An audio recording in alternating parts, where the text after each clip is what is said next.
trees, and looking at a beehive, bumblebee hive from Holland, and it is a type of packet species, and here is the nurseryman is showing me how he feeds sugar water. in this it's a container here with some sugar water. It comes like this from Holland. Yeah. You see, because there is not much nectar in It's almost empty now. a plastic bag underneath with sugar water in, and there is not enough nectar in the tomato plants. It's a perforated, isn't it? It goes in here. Oh yeah. This. Yeah, okay, so they can suck it up through that. Yeah. This is an old hive. Yeah. Some dead bumblebees on top. Are there some live ones inside? Yeah, some few ones. Yeah. Yeah. It's not possible to see them, you know? No, can I open maybe? It will come out. No, I mean, you can't just take the lid off. No. Yeah, thank you.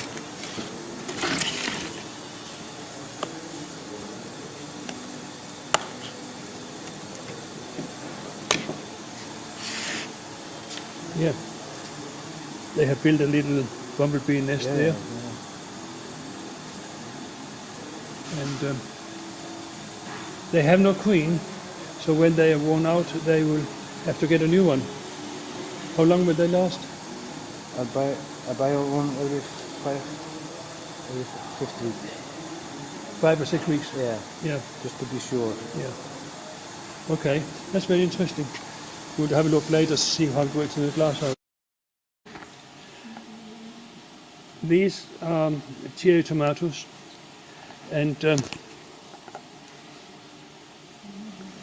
they have been laid down because as they grow longer,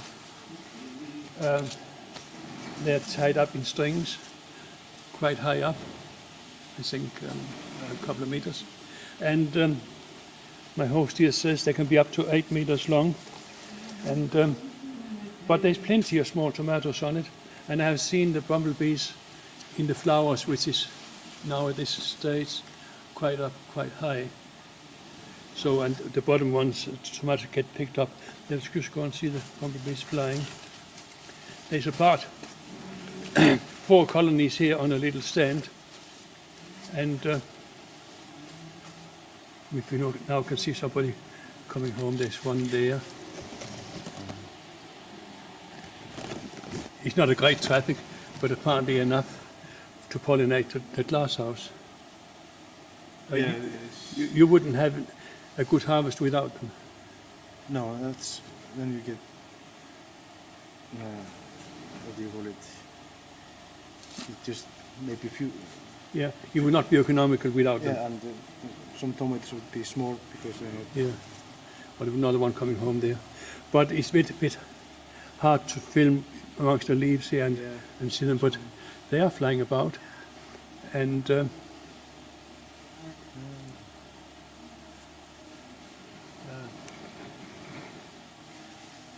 there's some coming in and out there.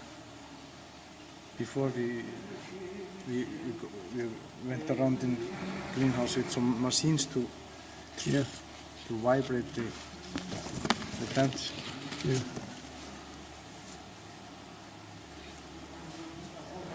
Okay, that's the best we. Hello, a film about bumblebees. I have various segments from different years. I decided to put them together.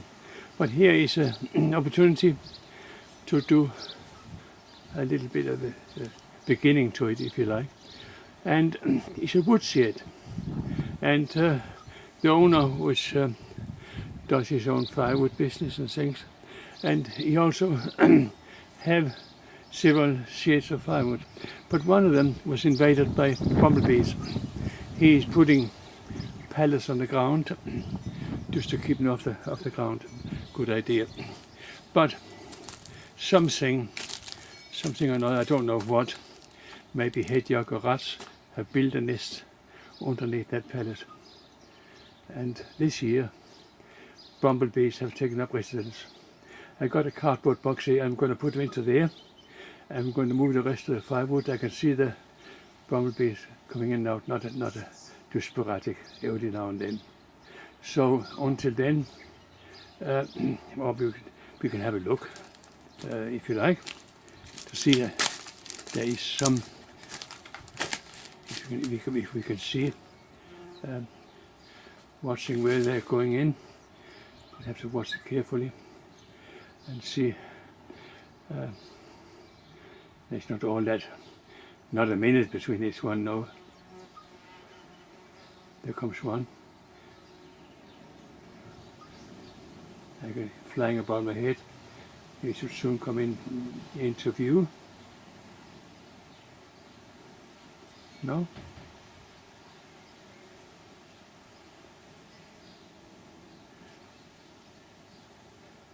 You must have. Here comes another one.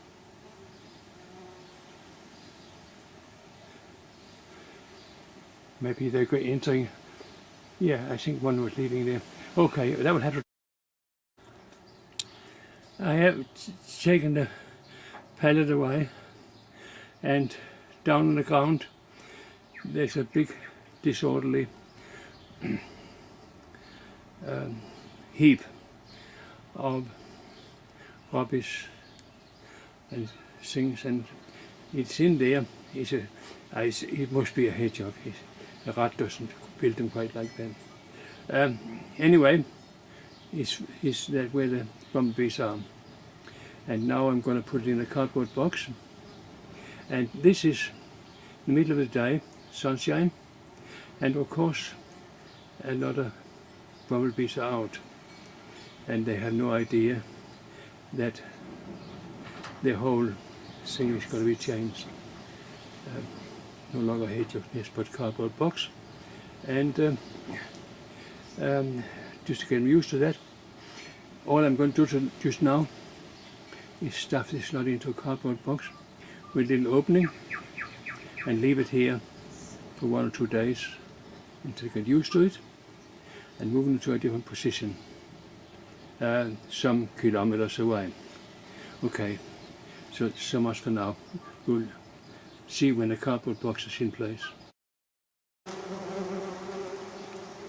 Now, there were a few more bumblebees than I thought, and they're milling around my head.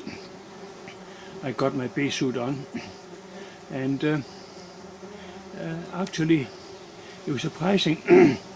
Within seconds they start using the entrance there, and I was surprised. There must be something like the queen issue pheromone and or a high frequency sound which we cannot hear, or both, but certainly they were down here before, still some remnants, and they are ignoring that, and they are taken to that hole in the cardboard box. Well, how about that? So now I'm going to stay there. All those coming home from their sorties, robbing flowers in other people's gardens. This is a villa quarter with gardens everywhere. So good fun. Yeah, they're coming back in. They have to keep the wood warm. I might be tempted to take the temperature inside a bumblebee nest this time. I have thermometers for it and see if it's the same as the bees or not. That could be interesting, eh? So we'll just leave them here for a day or two and then remove them after dark.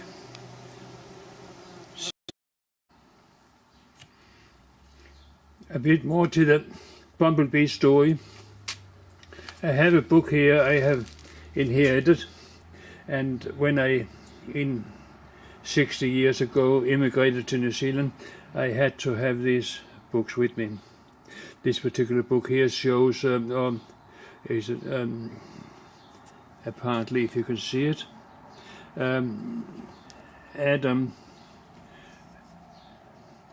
in his boredom was given a job giving the animals names. That was before Eva was invented. After that, I think the boredom was over. Now, anyway, we'll go inside the book and have a look at something. And yes, go to page too far. This particular book is about fish and insects. And it was, you see, a German called Brehm, and it was printed in Copenhagen. Better get it right. There, 1907. Okay, let's go on to the bumblebees. And this is about one page about it, that particular type of bees. See, I had something to point with. From there to there, and from there to there. So it'll be about a page altogether. Now, it looks like it's not in English, but I can read it. The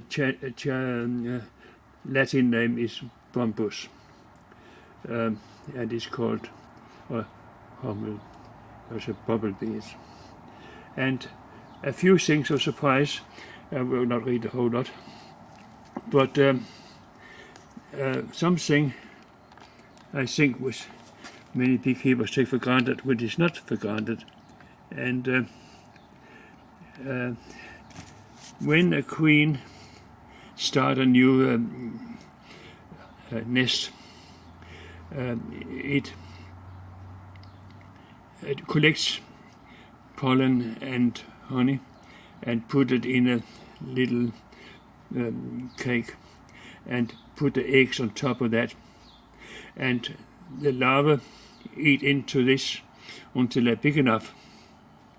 At this stage, the larva spin a cocoon for itself and transforms into an insect. So that's the difference between bumblebees and bees in a big way. Insofar, the queen does not build a cocoon and lay eggs in that to begin with, or nor do the bees. The cocoons are built by the larvae after they have eaten into this food that they bring in. Now, some of the cocoons are later used for storing some honey and pollen for hard times, it says. Now, further down, there's something else which that is of interest here. Where are we now? Yeah. It presents bumblebees in the autumn, that is, about 25% males, about 15% coming queens for next year, and the rest is worker bees. That's about towards the end, or after that.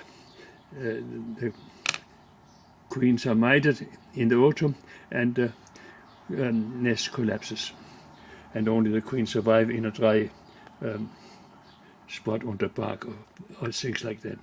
So that's a little thing about the bumblebee. A bit more to the bumblebee films here in my old house and neighboring house I also own. But anyway, I only buy things, I never sell anything. So let's see how far I got. Here is my heater vans.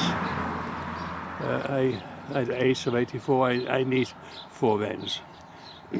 if one broken down, one mechanic, and a four-wheel driver. Yeah, nothing less will do. I want to make sure I can do what I want at any time without any failures.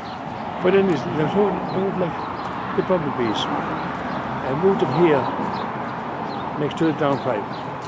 It's coincidental. But here they are. And it's now later in the evening. It's a cold and wet day. It doesn't affect the bumblebees that much. They work longer and start earlier than honeybees. Just have a look. Yes, one come out, and not a big traffic. One come in. There will still be a few hundred in there. One come out, so you went back in again. So yes, just a few more seconds. Let's see. Looks interesting that. You've seen it? Yes, no. See that? 2 seconds later. Up here is a hot water cylinder. It's supporting a couple of peacocks. And above, or underneath the window rather, the bees have taken a keen interest. Scout bees, they want to swarm. It's swarming season. So we have locked it all up and put up a box with some old frames and hoping they'll go into there instead, because I do not want to take the wall apart. But that is incoincidental. This is about bumblebees. So now you've seen that. Okay. We're going to other aspects of it in the later segments.